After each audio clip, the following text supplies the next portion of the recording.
Absolutely, Salin. If you could also focus on the Congress now, right after we got the exit polls over the weekend, Mr. Upadhyay, Congress's Mallikarjun Kharge or be it Shashi Tharoor, they came right out and they bashed the exit polls saying none of this makes sense, all of that.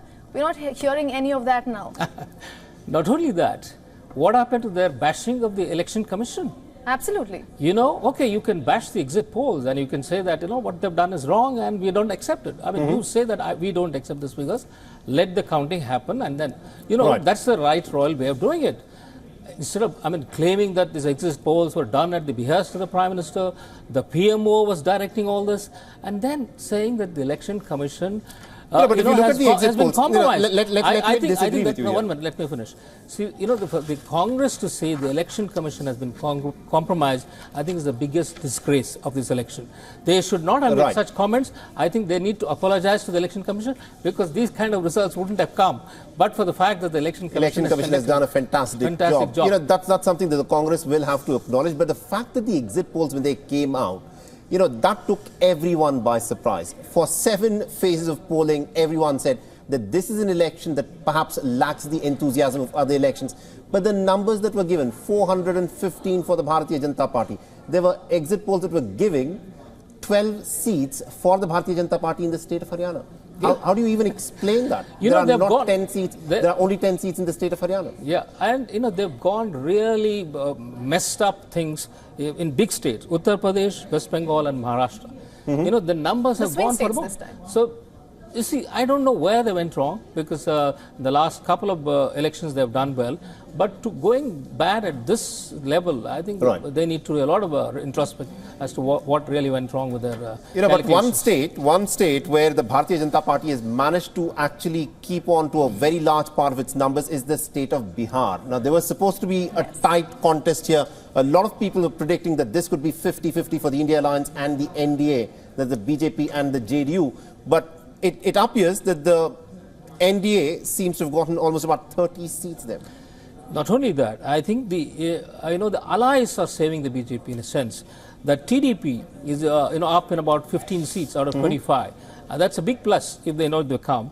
And then JDU is about 15 in Bihar. And then Shiv Sena is also getting about 7-8 seats in Maharashtra. LJP is leading in 5. And JDS in Karnataka, probably getting them 3 seats. So all this, if it adds up, they will probably be able to form the government. But will they be happy with that kind of allies, depending on those allies to Let me ask you a question that will be asked a lot, provided these numbers stand. Prime Minister Narendra Modi has not run a coalition government. Do you think he has it in him to run a coalition government? Well, I suppose so. And he has to, if he has to be, in that hot seat.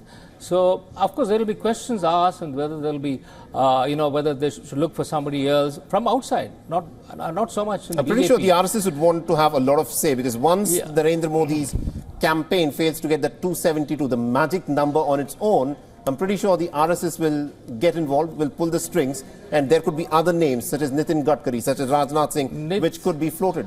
Actually, Nitin Gadkari is the blue-eyed boy of the opposition. You know, they believe that Nitin Gadkari should be the Prime Minister. And they, in fact, if these numbers go down to, let us say, 230 or 220 for the BJP, may not happen. But if it does, I think Nitin Gadkari's name will come right on top. Because he's acceptable to everybody. I mean, he's the kind of person that, every political party respects, and he's an achiever. And he's an undividing person. I mean, he doesn't, he has such a way of dealing with people. And Nitin Gadkari will be there. And then Ranaut Singh, name will also come up. Amit Shah may not be because he's too close to Prime Minister. So all kinds of possibilities are there. At this moment, according to the Election Commission of India's website, this is what the Election Commission of India is saying, that the Bharatiya Janata Party on its own is at 236. The Indian National Congress is at 97. The Samajwadi Party is at 33 seats. And the All India Trinamool Congress is at 28. And these are the numbers that have been put out by the Election Commission of India. And when you look at these numbers, the high-octane campaign that the Prime Minister tried to run, 400 plus, nothing less than that. We're looking at some enormous, big decisions. That seems to have fizzled out. At this moment, the Bharatiya Janata Party would be extremely happy the closer it gets to the 272 mark.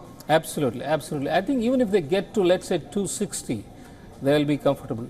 272 on their own, nothing like it. You remember, after 2019 election, they did not treat their allies well.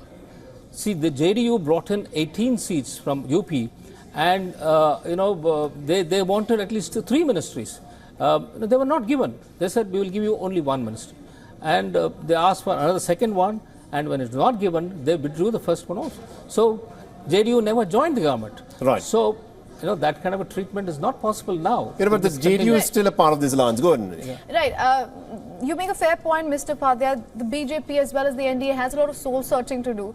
But that's one thing, to assess yourself. Do you think NDA as well, of course the BJP being the big chunk of it, do you think it underestimated the India bloc?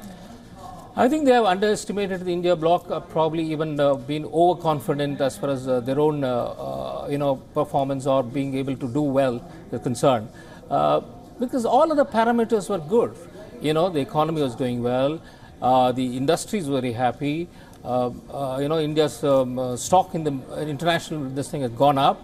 So they were ticking all the boxes. But, this kind of a result probably has surprised them more than anybody else. That's going to be something that the NDA will be looking at, because the way things were panning out, even the opposition was not very convinced that it would be able to put up a fight till the first phase of the polling happened. Once people saw the first phase of the polling, that is when the opposition suddenly came into its own, thinking that, look, now we perhaps have a sniffing chance. Because till that point, the shoulders of the opposition had flagged. One of the biggest mistakes which the opposition will rue is what it did in Bihar, not getting JDU on board, because it was Nitish Kumar who was talking about opposition unity, but he was left out of the India alliance. Do you think that's a big miss on the part of the India alliance? That is one of the big mistakes they did. In fact, if only they had been able to put up 1-to-1 candidates against the BJP in, let's say, 250 to 300 seats, this would have been their election to win. They were not able to do that, and that has been the blessing in disguise for the BJP. Right. See, of course, it was not easy for them, because a lot of them had to make their own sacrifices, and each one wanted to win as many as possible. So that kind of an ego problem came in the way. That's why they were not able to put together the numbers that were required to take on the BJP. Right. But now, in spite of all that, if they're doing so well, probably they'll be regretting that we didn't, put up a united face. About 12 hours ago, Sanjay Rao, the key India bloc leader, he had said within 24 hours of Lok Sabha results, India Alliance will announce its prime ministerial candidate. And he was mocked for it. What do you take of that? Well, 24 hours. If they get a majority, it'll take 24 days. Because I don't think they'll be able to agree on a prime minister candidate. So that's a far-fetched idea as of now, definitely. Yep. The time will come, because at this moment we are looking at a fractured mandate. None of the parties may get a majority on its own. The Bharatiya Janata Party, with about 236 seats, where it seems to be leading, will of course emerge as the clear front runner, the biggest single largest party. And the procedure is this: in a fractured mandate, the party and the alliance which has the numbers is called to, of course, form the government. But before we get to as to who can form the government, let's in fact take a look as to what is happening in the states. One of the crucial states where the BJP had won 10 out of 10 last time round was Haryana. This time round, look at the numbers. The Congress seems to be leading in 8 seats. The BJP is leading only in 2 seats. It's a complete turnaround of politics here. No, I think the farmers' agitation has played a role there. There is a fractions within the BJP. We don't know why Khattar was removed at the last minute. There must have been some story behind it, but nobody followed it up. So he was changed at the last minute before the elections. This is something very strange. So that could be one of the reasons why Haryana went against. And there have been many other states. And Rajasthan. We don't know what has happened with the Greenhorn being put as the chief minister. Right. So the elder, the seniors in the party did not like it. So we don't know whether they have really worked for the party or against. So Rajasthan has went that way. So there are very many, I think, reasons why the BJP has not done well in places where they were supposed to do well. I just want to quickly intervene there. The fact that you talked about the case of Rajasthan. So last year I had gone to Rajasthan to cover the state elections there, and interestingly I also attended Prime Minister Modi's rally in Jaipur. Now, one of the sentiments I saw there was not so much of connection with the state government and who comes to power, because at that point of time, if you remember, it was the first time that BJP did not even field any chief ministerial candidate. Everyone there was talking about Prime Minister Modi. He's not there in Jaipur. He's there in the centre. But that was one thing. But it's interesting you say that, because voters are saying one thing, but at the same time you are saying that the people on the ground, the senior leaders who you're referring to in Rajasthan, are saying another. Yeah, see, that's precisely the point why, he has a disconnect in various places. For example, in Karnataka, though he campaigned so heavily, in the assembly elections, they did not take him seriously, in the sense that they will vote for him, as they've been doing now in the Lok Sabha elections. But assembly, they know what kind of people are going to represent them. Because the BJP in Karnataka is not a great house. It's not Mr. Upadhyay, you are from the state of Karnataka. I am from the state of Karnataka. The fact is, the Bharatiya Janata Party, as things stand at this moment, is still winning on 17 seats. Along with the JDS, it is 19. So out of the 28, it still has managed to win almost 19 seats, according to the leads. The Congress is leading only in 9. Now, I want to just go back to what DK Shivakumar, day before yesterday, said. In that little chat that he had with Jairam Ramesh. He said, don't worry, sir, we are winning 20 seats. Nothing doing. We are winning 20 seats in the state of Karnataka. That's clearly not happened. No, I don't think it is supposed to happen either, because 20 was far too many to expect. But even 8 to 10, if they do, that is, 900% more, because he won only one seat last time. But they are in the government. When the elections were held about 6 odd months ago, they swept the elections like no one's business. Yes, and now they're struggling in a very big way. Yes, you see, parliamentary elections, Karnataka has always backed Prime Minister Modi. And secondly, the Congress government depended too much on those 5 benefits they gave to the people just before the assembly elections. Now you want to milk it again for the second time? People have said, look, we want to see something more. So, that could be one of the reasons. And then I think the Prime Minister's charisma has carried in Karnataka. And also, you see, the Congress, what kind of candidates they put up? It was all family members of politicians.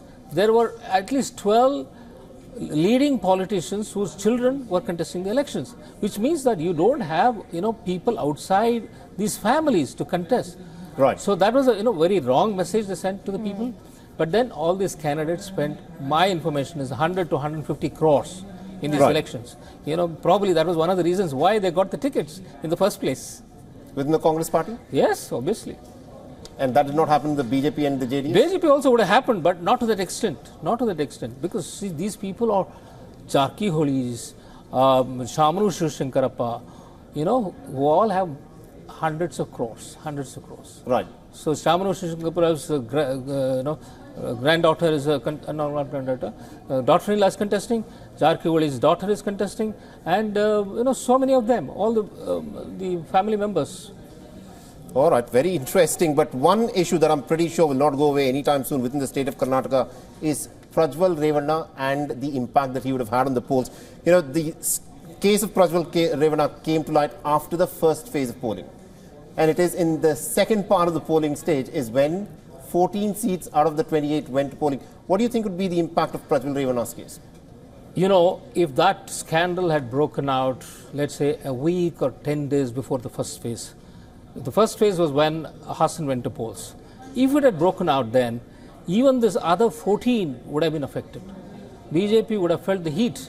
So luckily for the BJP-JDS alliance, it broke only a day before that and probably didn't have an impact. And if Prajwal Revanna, you see, I went to Hassan and saw, and there was a lot of resentment against that man. Yeah. This issue had not come out. Before that also, he was not accessible. People found that he's not accessible and he's very arrogant. In fact, I tried to contact him. I called up about 20 times. He picked up the phone only once. And then, I wanted to meet him. I said, I want to see you at campaign house. Right. And he didn't respond. So whatever it is, so if Prajwal Revanna loses, I think BJP will be happy.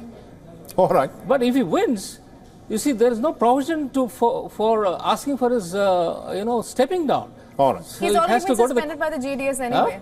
He's already been suspended by the JDS Well, anyway. suspension and then becoming an MP is different. Suspension of the party makes, I mean, whether if he becomes an MP with this criminal record, Absolutely. of course, you see, you have to be 2 years of jail term should have gone for you to be Right. disqualified. But here is a case which is an ongoing case. So Right. it's a very unique case where somebody who's having an ongoing, such a big scandal against him, and he's in the fray, and he might be get elected to the parliament.